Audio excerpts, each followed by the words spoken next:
Hey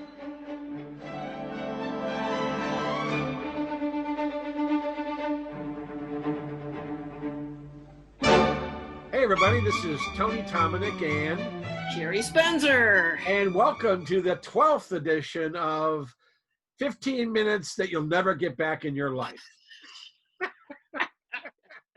Actually, it's a moment or two of Avon Lake or of history, but we all know that it's never been 3 minutes or 2 minutes. Never. So Sherry, tell me what we're talking about today.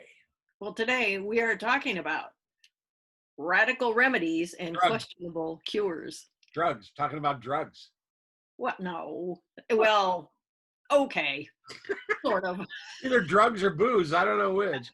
Well, it's booze that is masquerading as medicine. Wow, I remember my dad telling my mom that. That his booze was his medicine? Yeah, kind of. In so many All words. right.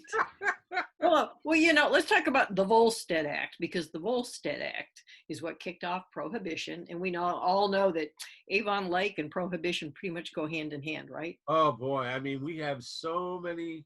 I mean, we don't have enough. Even 13 minutes wouldn't be enough time. Nope. Nope. But there was something in the Volstead Act that we would today call an exception, and it was Section 7.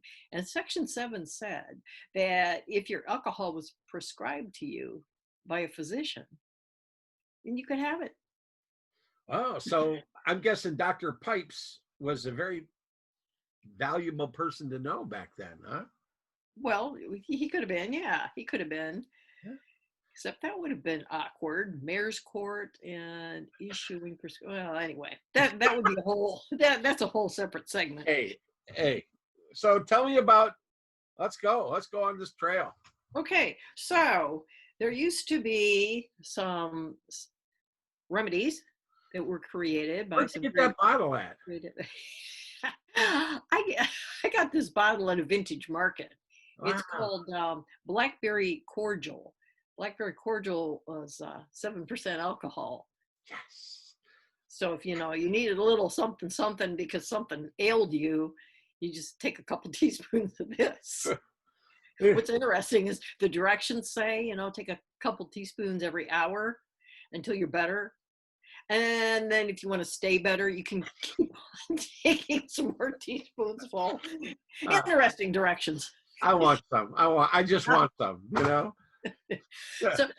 So anyway, some of the treatments, like I was saying, are nothing but a way around the ban on alcohol. And you ready for a word of the day?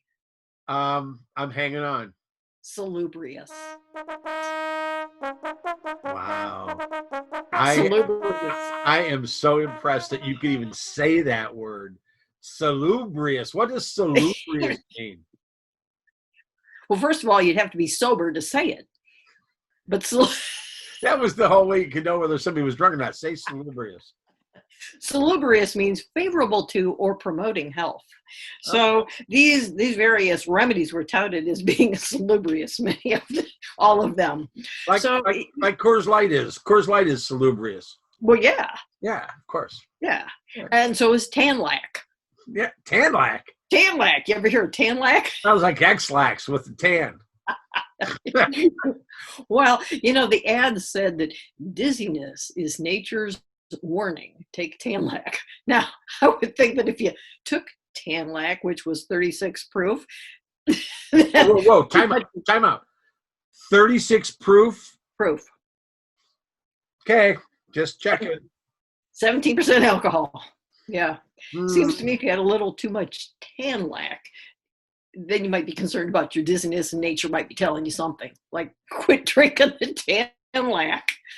Would not be a good thing to do when you're on your Harley Davidson. No. And there were some other remedies that were even more potent, if you will, than Tanlac. There was, are you ready for this? Of course. Dr. Kaufman's sulfur bitters, 26% alcohol. Colden's liquid beef tonic. What they 27% it's like alcohol. put a cow in a blender and make it. I don't know. I don't know how you would liquefy beef. And why would you want to liquefy? Unless you were making vegetable soup or something like Yeah, that. yeah. And then there was whiskall. Kind of gives itself away, doesn't it? Whisk Whisk all. all. Yeah, Yeah. it's kind of like whiskey all. All 28% alcohol. You know what? I And, thought it was a big deal when I moved from 3.2 to 7%.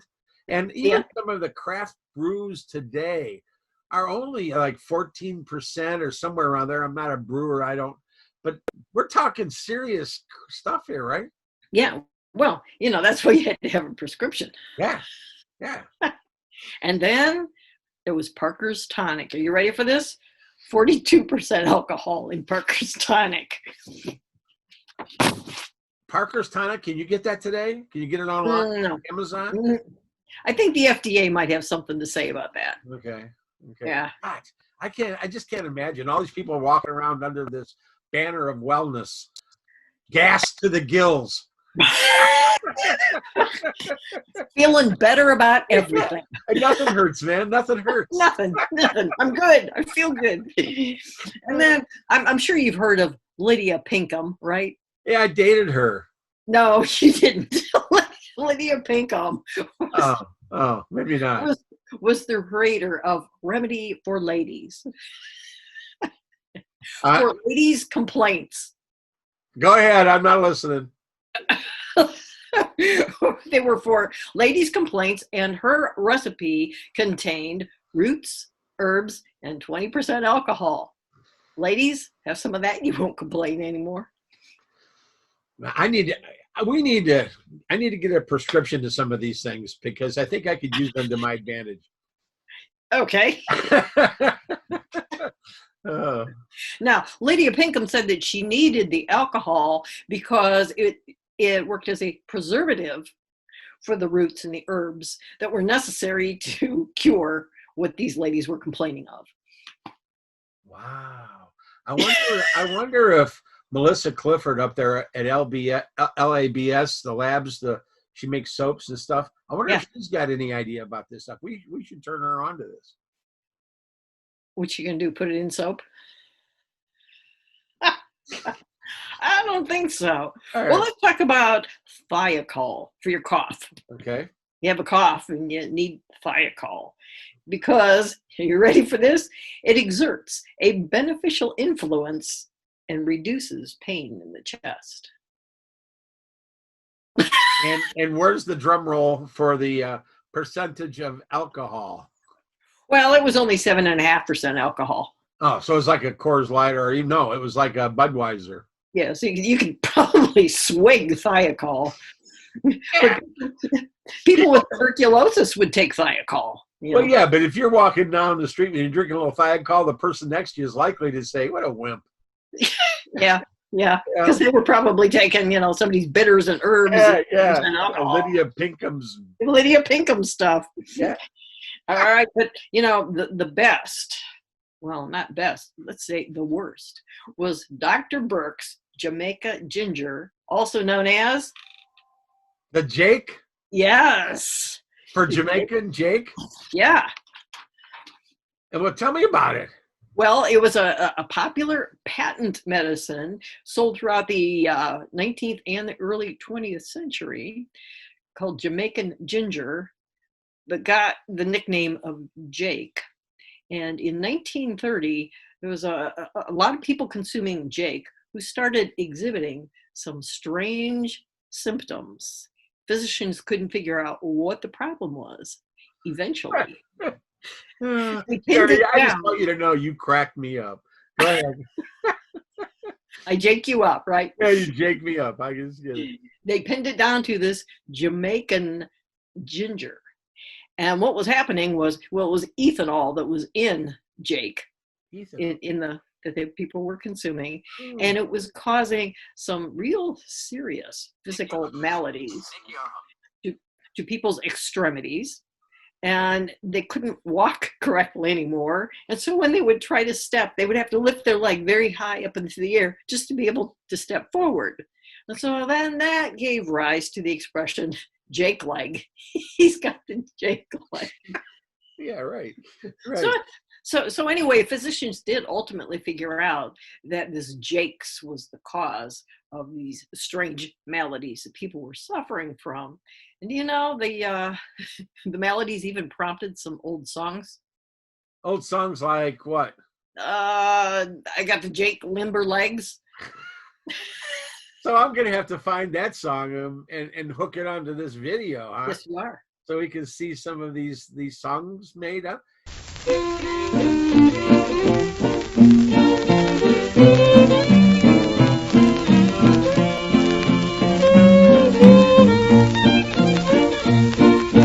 thought the lively man would die when you made the constant dry, when you made it so that it could not get not another drop of rye. But I know that you will feel bad when you see what he have had, when you see him coming with a lot of talk. If you're listening, I will tell you folks. Oh, well, it's here he comes. I mean to tell you, here he comes. He's got those J's, little leg blues. Here he comes. I mean to tell you, here he comes. He's got those J's, little leg blues. When you see him coming, I am going to tell you, if you sell him Jake, you better give him a price too. Oh, well, it's here he comes. I mean to tell you, here he comes.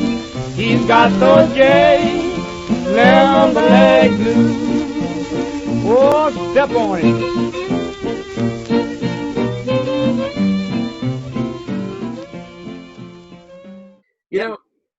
As you know, Sherry, you and I both enjoy history. I guess I've always said we're history nerds.